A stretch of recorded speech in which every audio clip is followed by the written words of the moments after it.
Qala al-mu'allif rahimahullah wa nafa'ana bihi wa bi ulumihi fid dharain amin.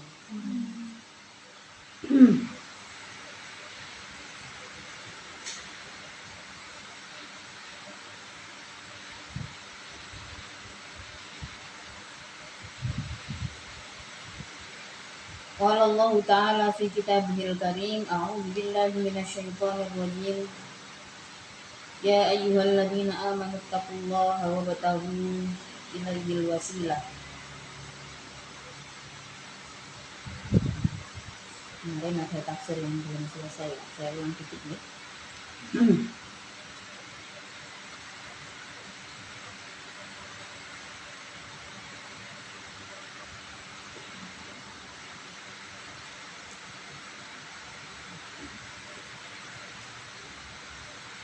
La yaskutu tidak gugur anhu dari qati'i thoriq bitaubatihi dengan taubatnya.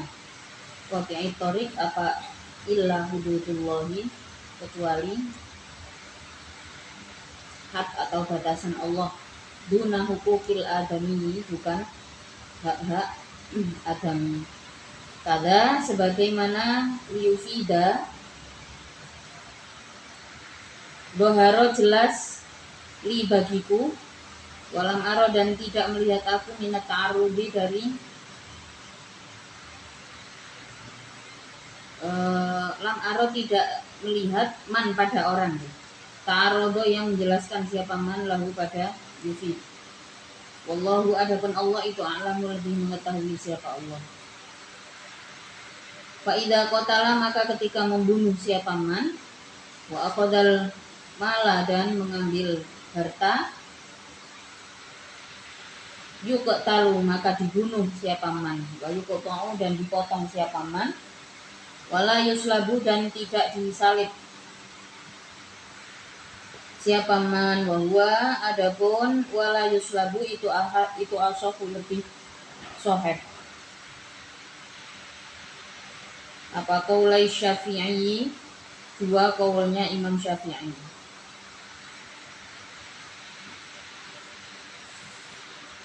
Kalau hanya membunuh dan tidak merampok, maka maka hanya dihukum mati, hanya dipenggal, tidak ada salib.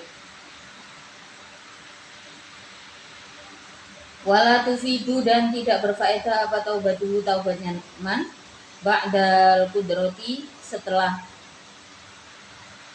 mampu alaihi atas qat'i thoriq syai'an secara pasti. Wa huwa adapun wala tufidu itu ashahu lebih sah apa qaulaihi, itu ashahu lebih sah, itu ashahu qaulaihi, lebih sahnya dua qaul Imam Syafi'i. Aibon lagi untuk kasus qati'i thoriq pembegal, di situ taubat ya tetap harus memenuhi hak adaminya, kayak nggak ada faedahnya.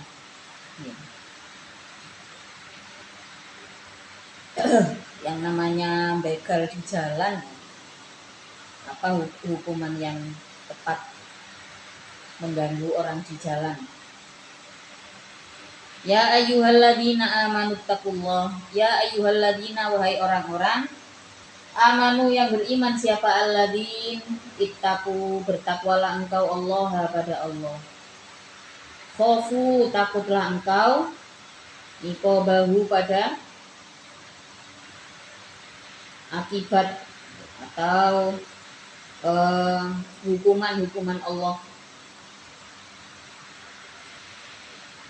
Bi antuti'u dengan untuknya mengikuti engkau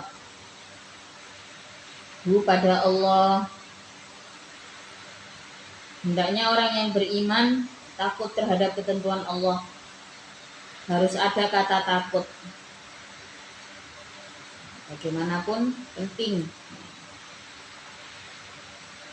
dalam beberapa hal, terutama yang bersifat wajib dan haram, Tapi kalau sesuatu itu diharamkan, disinilah kata takut menjadi penting. Misalkan keharamannya yang keharaman benar-benar sudah pasti, ya, seperti meninggalkan sholat harus takut, terus minum khamr ya harus takut. Keharamannya itu sama dengan zina, dengan makan babi, itu sama, kadarnya sama, harus takut. Di sini kata takut menjadi penting, harus ada kata takut. Jadi takut tapi untuk lebih dekat dengan Allah. Takut pada Allah bukan untuk menjauh, tapi untuk berharap terhadap ridho Allah. Kalau sekedar menjadi, ada yang lebih posisi yang lebih baik dari saya menjadi yang dihendaki oleh Allah. Karena proses jadi diri sendiri itu bukan sesuatu yang mudah. Ya, bersih dari dosa. Ya, walaupun penting. Dalam proses itu kita perlu timbang, kita juga memahami isi hati dan isi kepala kita. Memang proses yang tidak mudah. Tapi Allah memberikan tuntunan di saat kalimat menjadi diri sendiri itu rasanya kadang-kadang kita rasa berat. Jadi sendiri itu maknanya apa? Kadang-kadang kita merasa cukup paham dengan keinginan kita. Kadang-kadang kita merasa cukup tahu, sudah cukup dewasa untuk mengambil keputusan. Tapi kalau dirasa susah, ya harus kembali pada Allah. Maka inilah, apapun jalan yang kita tempuh, kita tetap berdoa mudah-mudahan tetap berada di jalan Allah, menjadi apa yang dikehendaki oleh Allah. Yaitu enaknya kalau kita menjadi orang yang beriman, menjadi orang yang beriman kepada Allah, yaitu enaknya. Nggak kebayang orang-orang ateis itu mereka punya motivasi menjadi diri sendiri. Bagaimana kalau bingung, depresi? Dengarkan kata hati. Yo, nggak salah kalimat itu. Di Islam juga ada istafti qalbak. Kapan itu? Tentu saja ketika kita sudah berada dalam satu kapasitas tertentu. Kita harus minta nasihat pada hati kita. Ada ada satu teori filsafat yang mengatakan ketika hati dan akal kita bertentangan, maka dengarkan hatimu. Apakah ini sesuatu yang pasti? Tentu saja wallahu a'lam. Sebagai seorang mukmin artinya apa? Akal kita harus terus digunakan. Akal kita harus terus digunakan. Oh, katanya harus menuruti kata hati. Padahal kalau konsepnya di dalam Islam, ya ayyatuhan nafsul mutmainnah. Kita di dalam Islam ada satu konsep ketenangan batin yang disebut dengan nafsul mutmainnah, hati yang tenang. Apa sederhananya hati yang tenang itu seperti apa?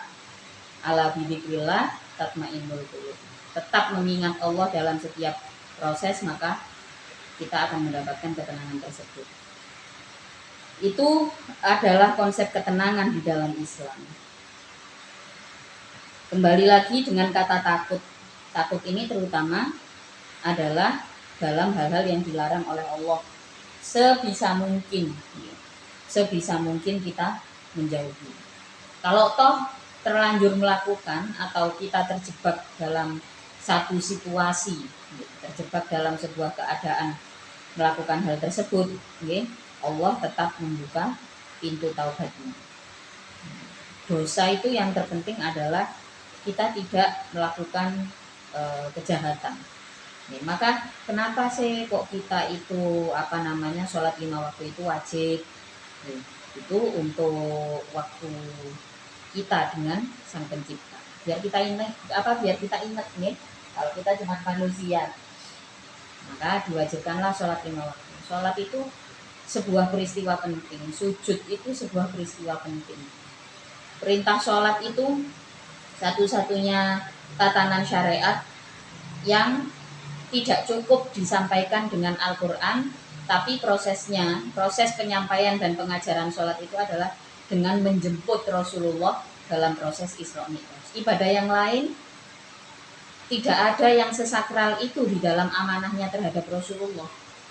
Maka sholat itu adalah sesuatu yang penting. Sholat itu sesuatu yang sakral. Sebaik apapun amal kita, sebaik apapun amal kita, kalau kita lalai dengan sholat dan sampai ngomong buat apa sholat, kalau hatinya masih kok sholat sing disalahnya, kok ngatasé gak gelem sholat kayak kok sholat jadi sing disalahnya.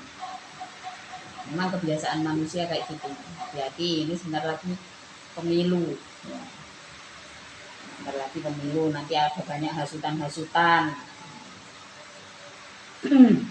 Sekarang sudah mulai muncul loh, rame-rame ini Palestina, tiba-tiba ada viral orang, konten-kontennya isinya pembenci habaib dan para ulama. Jadi kalau kalian lihat di YouTube itu kan biasanya ada orang bikin video reaction gitu ya, mereaksi film, musik gitu. Itu wajar lah, itu hiburan. Ini yang di reaction ngajinya para ulama, ngajinya para habaib. Sudah gitu orang ini bikin reaction itu bukan karena suka, tapi untuk mencari statement-statement yang sekira bisa dipelintir untuk menggugah kebencian orang lain terhadap habaib dan ulama. Oknum-oknum habaib, oknum ulama, itu yang terus dimunculkan di kontennya. Tak delok subscribernya 1 juta, kayak konco. Tiba-tiba muncul. Ini baru satu. Nanti semakin dekat dengan pemilu semakin banyak. Jadi apa yang perlu kita pahami di sini? Yang perlu kita pahami di sini adalah perintah untuk takut kepada Allah, ya termasuk menjauhi hal-hal yang bersifat fitnah. Kayak hal-hal semacam itu. Itu termasuk kita harus takut pada Allah. Ya ayyuhalladzina amanu taqullah wa khafu, dan takutlah engkau iqabahu pada hukuman Allah. Bi antuti'u, dengan untuknya mengikuti engkau kepada Allah, wa betahu, dan mencarilah engkau. Untuk lubu artinya mencarilah engkau ilaihi pada Allah, al wasilata pada lantaran, pada perantara. Ma artinya perkara, yuqarribu yang mendekatkan apa ma padamu ilaihi terhadap Allah, min ta'atihi dari taat pada Allah, min ta'atihi dari taat pada Allah. Harus mencari perantara yang bisa mendekatkan kita pada Allah. Terutama dari mana kita bisa dapatkan itu? Dari hal-hal yang diwajibkan oleh Allah, seperti sholat 5 waktu, puasa Ramadan, sholatul ilmi, itu juga termasuk perantara di dalam mendekatkan diri pada Allah. Harus orang-orang yang katanya mengamalkan semua amalan Islam, tapi nggak mau sholat karena menurutnya sholat itu adalah sebuah ibadah yang tidak masuk akal. Kalau ada orang yang nanya begitu, ya kalau masih kapasitasnya kita belum punya jawaban yang pas, berarti bukan kapasitas kita untuk menjawab, kan gitu ya. Sholat itu untuk dilakukan, bukan untuk diperdebatkan. Jadi memang statement-statement mengenai ibadah wajib itu akan terus dimunculkan. Supaya apa? Supaya kita-kita yang ngaji ini, kita-kita yang paham agama ini punya kesempatan untuk berjuang. Setidaknya kita mendidik orang terdekat kita, anak-anak kita untuk melaksanakan kewajiban Islam, untuk melaksanakan syariat Islam. Itu akan menjadi perjuangan kita. Kalau dunia iki wis bener kabeh, nggih. Kita gak uman pahala jihad sama sekali. Kita nggak akan kebagian pahala berjuang fisabilillah sama sekali. Padahal manusia itu tidak terkecuali nih, akan diberikan kesempatan untuk berkorban, akan punya kesempatan untuk berjuang. Jadi ya orang-orang seperti itu akan terus bermunculan. Ya. Jadi bagi orang yang ngaji ya perjuangannya nantinya adalah menyampaikan kebenaran tersebut pada orang-orang terdekat. Dagang yang jujur itu juga nanti akan menjadi jihad kita, menjadi perjuangan kita. Harus dicari perantara itu terutama dari ibadah-ibadah wajib. Ibadah wajibnya harus dilakukan. Kalau masih males, istighfar ya. Kemungkinan jalan kita kepada Allah sedang diuji. Jalan kita pada Allah sedang diuji. Insya Allah sih kalau sudah seumuran kalian menjalani sholat itu mudah-mudahan sholatnya terus dirawat ya sama Allah ya. Karena zaman sekarang juga nggak jarang, dulunya pernah mondok sholatnya akhirnya bolong-bolong itu juga banyak. Nggak tahu bahwa nggak tahu atau pura-pura nggak tahu ya.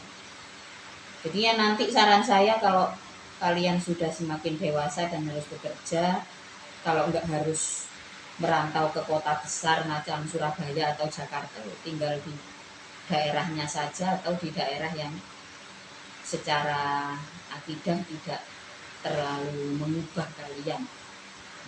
Atau ketika memutuskan untuk merantau ke kota besar, yakinkan ke diri sendiri untuk bisa menjaga sholat.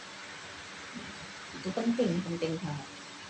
Nggak apa-apa, merantau itu baik. Allah juga memerintahkan itu, ya. Tapi di sisi lain Allah juga mengingatkan. Nah, seperti dalam ayat ini, wabtagu ilaihil wasilah. Kita harus menemukan perantara untuk bisa menemukan Allah. Kita harus cari perantara untuk bisa menemukan Allah. Dari sholat fardu, puasa Ramadan kita sudah bisa mengamalkan, maka ditambahlah itu dengan ibadah-ibadah sunnah. Bisa dengan puasa Senin Kemis, ya.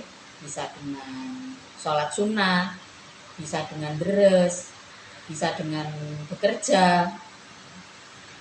Torekoh, di dalam Islam ada istilah torekoh. Torekoh itu adalah jalan menuju Allah.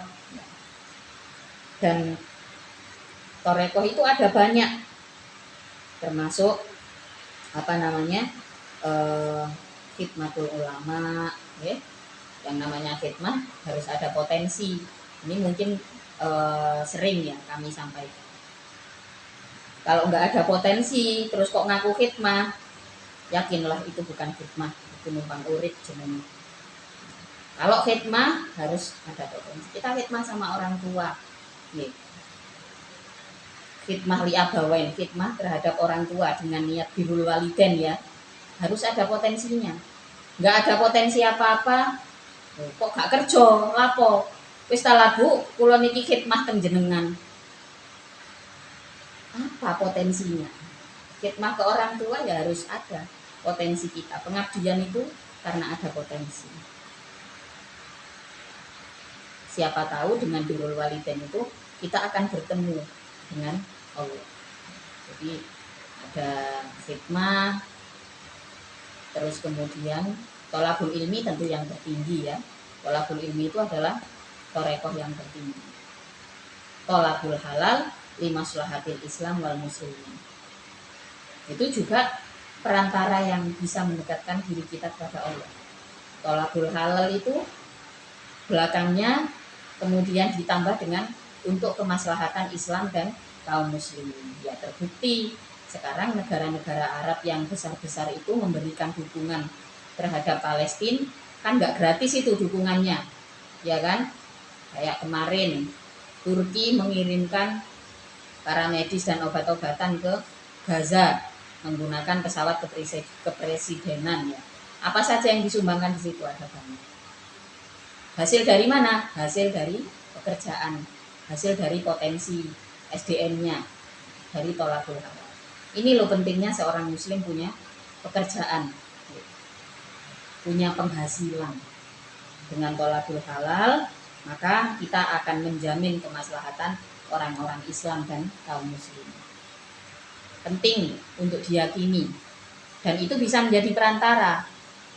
Dalam Tambihul Ghafilin juga dikatakan bahwasanya seorang muslim yang mendapatkan rizki tanpa bekerja, okay, seorang muslim yang bisa mendapatkan rizki tanpa bekerja hanya merasa dia akan menimbulkan usaha.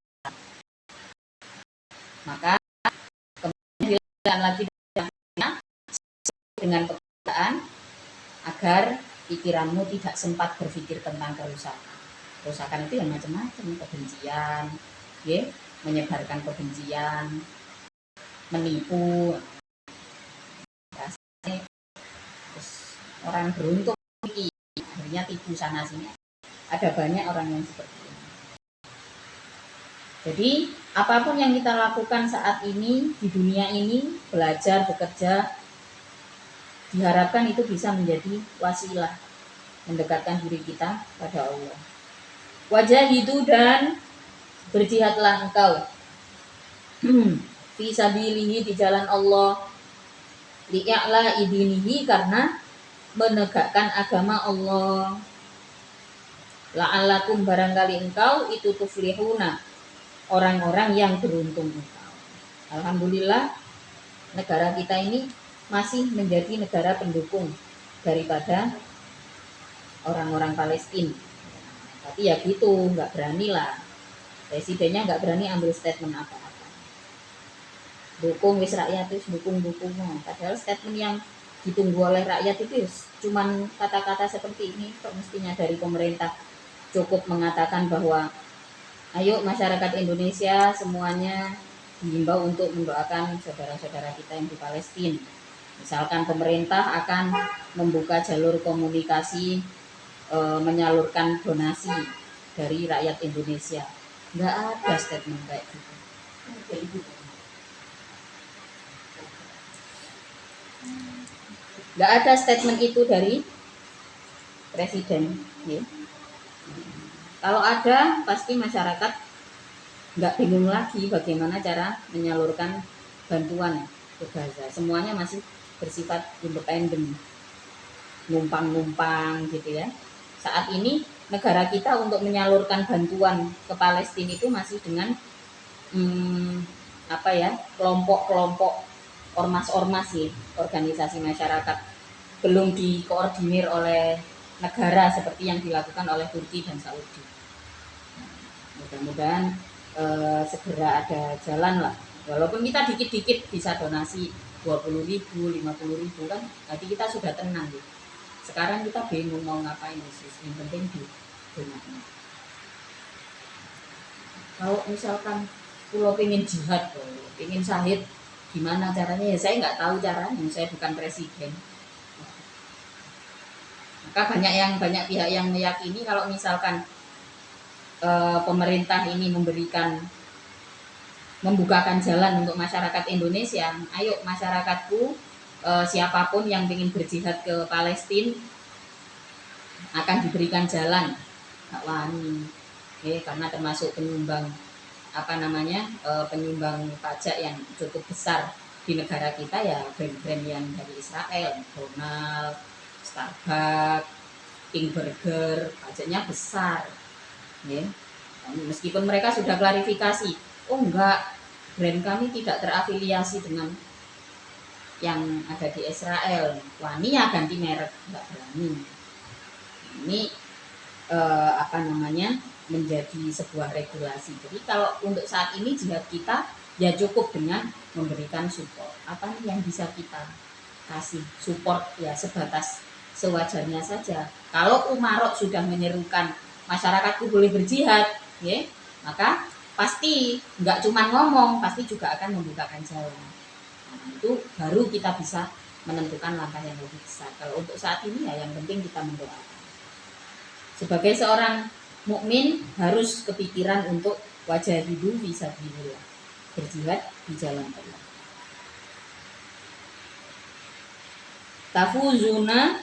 Tufawizuna, artinya benar-benar beruntung engkau. Innal ladzina kafaru, yang kufur siapa ladin Lau sabata, itu lau sabata apabila menetap, apa anna lahum sesungguhnya itu bagi alladzina kafaru ma, yaitu perkara fil ardi yang berada di bumi, jami'an ya seluruhnya ard, wa mislahu dan sesamanya ma, ma'ahu beserta ma, liyaftadu untuk menebus siapa alladzin bihi dengan ma, min adzab yaumil qiyamati dari siksa hari kiamat, ma tukubbila maka tidak diterima, minhum dari alladzin, walahum dan itu bagi alladzina kafaru, adabun adapun siksa, alimun yang pedih, yuriduna yang menghendaki siapa alladzina kafaru, ya taman nauna artinya mengharapkan siapa alladzina kafaru, ayyakhruju pada untuknya keluar siapa alladzina kafaru minan nari dari neraka. Pengen nih orang-orang yang kufur itu menebus siksaan mereka dengan dunia dan seisinya. Sebenarnya dari ayat ini cukup memberikan satu petunjuk nih bahwa orang-orang yang tidak beriman kepada Allah, mereka akan punya rekayasa dunia yang cukup hebat, akan punya daya untuk membentuk opini-opini yang hebat. Tapi tentu saja matukub bila minhum itu tidak akan cukup untuk menebus, akan tetap kalah dengan kekuatan Allah.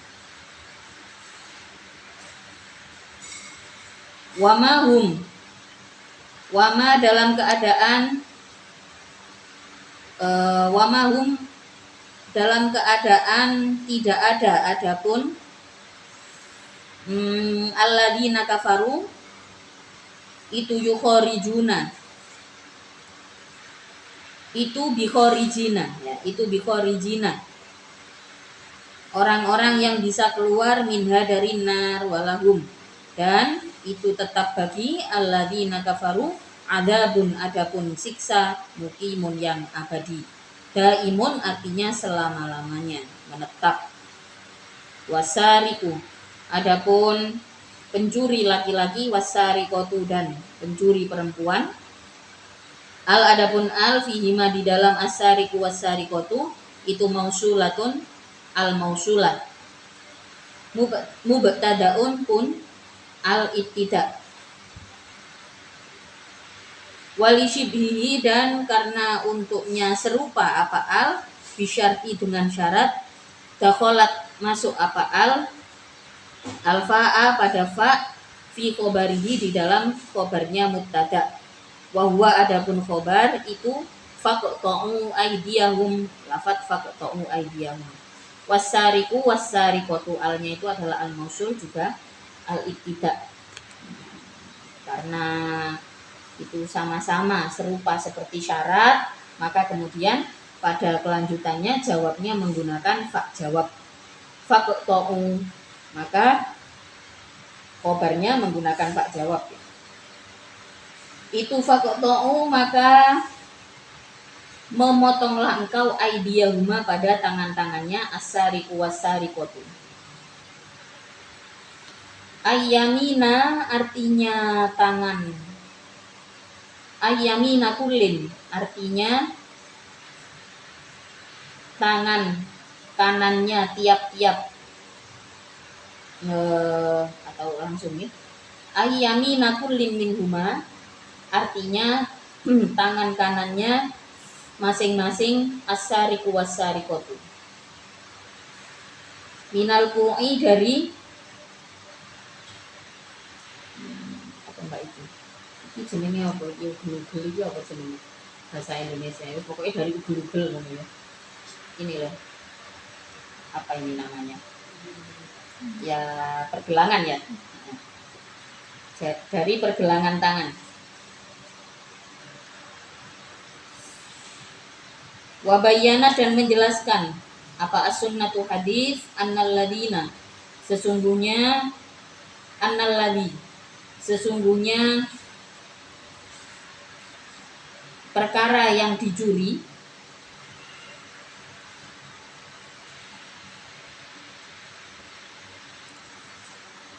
yuqta'u akan dipotong siapa sarik fihi di dalam alladhi itu ruba'u dinarin 1/4 dinar faso'idan dalam keadaan lebih banyak. Jadi potongan tangan itu batasnya 1/4 dinar, tinggal ngitung sekarang 1 dinar itu harganya berapa. Kalau di uang orang, jadi pencuri itu nggak kok cuma nyuri jajan yang harganya 5.000 itu terus tangan, enggak ya. Tapi di situ memang ada sebutannya. Misal kalau uang dinar itu kan, dinar itu emas ya, dinar itu emas yang nilainya lebih mahal daripada perak kan gitu ya. Sekarang tinggal ngitung 1 dinar itu berapa gram, terus terusnya kalau 1/4 itu berapa, 1/4 dinar itu harganya nilainya berapa. Jadi yang dipotong tangan itu bukan kok nyuri kecil-kecilan terus langsung potong tangan, enggak ya. Tapi nilainya di sini adalah 1/4 dari 1/4 dinar atau lebih banyak tentu saja. Batas minimumnya itu adalah 1/4 dinar. Gak kok nyolong pohon nang kebun terus di penjara, itu gak adil belas ya. Hukum di Indonesia ya koyo ngene. Wong tuwek pisan. Faso'idan dalam keadaan lebih banyak. Wa annahu dan sesungguhnya kul itu ida ada ketika kembali siapa kul kutiat maka dipotong apa rijluhu kakinya kul al yusro yang kiri. Kalau misalkan ngulangi mencuri lagi, dipotonglah kaki kirinya, jadi ngilang.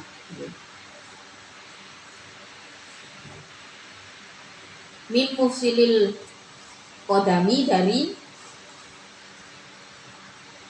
batasan telapak kaki, dari batasan telapak kaki ya, jadi di yono ugel-ugele sikil ini.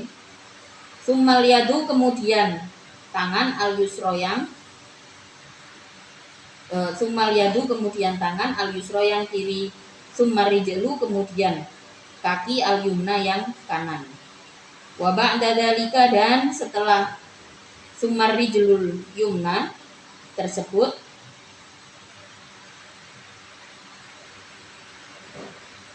yu'zaru maka dijerakan atau ditakzir siapa kulun, artinya itu adalah hukum, dan ini masih diberlakukan di negara-negara yang memang menggunakan hukum syariat. Maka kenapa Aceh itu dibikin nggak maju-maju ya, secara kemakmuran, secara apapun dibikin nggak maju-maju, karena kalau negara Aceh kembali berjaya seperti masa lampau ya, kekuatannya barangkali akan sama dengan yang dimiliki negara-negara Arab saat ini. Karena dulu yang membantu, termasuk yang membantu perebutan Konstantinopel itu adalah kerajaan Aceh, Kesultanan Aceh. Itu terjadi di masa lampau. Kemajuan bangsa Aceh itu terjadi di masa lampau. Maka kalau kita lihat berita tentang Aceh itu yang jelek-jelek gitu ya, yang gak aman lah ya, yang hukuman inilah, hukuman itulah. Padahal memang itu dibuat ya, terus opini masyarakat terus dibentuk gitu ya, supaya terkesan bahwa di Aceh ini tempat yang tidak nyaman untuk ditinggali, dan orang-orang mungkin akan berpikir untuk pindah dari sana. Gak akan ada masyarakat setempat yang berusaha untuk memajukan daerah tersebut, itu yang dipingin. Tapi nyatanya daerah atau negara-negara yang memegang teguh syariat Islam terbukti aman ya, terbukti alamnya juga masih terjaga misalkan. Berikutnya dikit lagi ya, jazaan dengan menjadi balasan. Nasbun adapun jazaan itu dibaca nasab alal masdari atas menjadi masdar.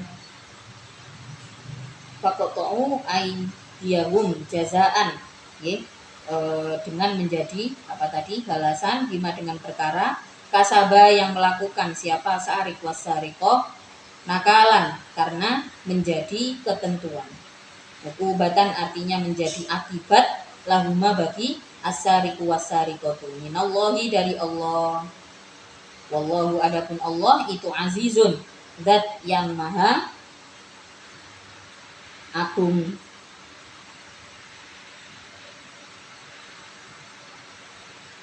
maha kuasa, maha berkuasa. Ghalibun artinya yang melebihi ala amrihi atas hukuman Allah. Kalau oh ya, ala amrihi atas hukuman Allah, artinya Allah berkuasa atas hukum yang dibuat.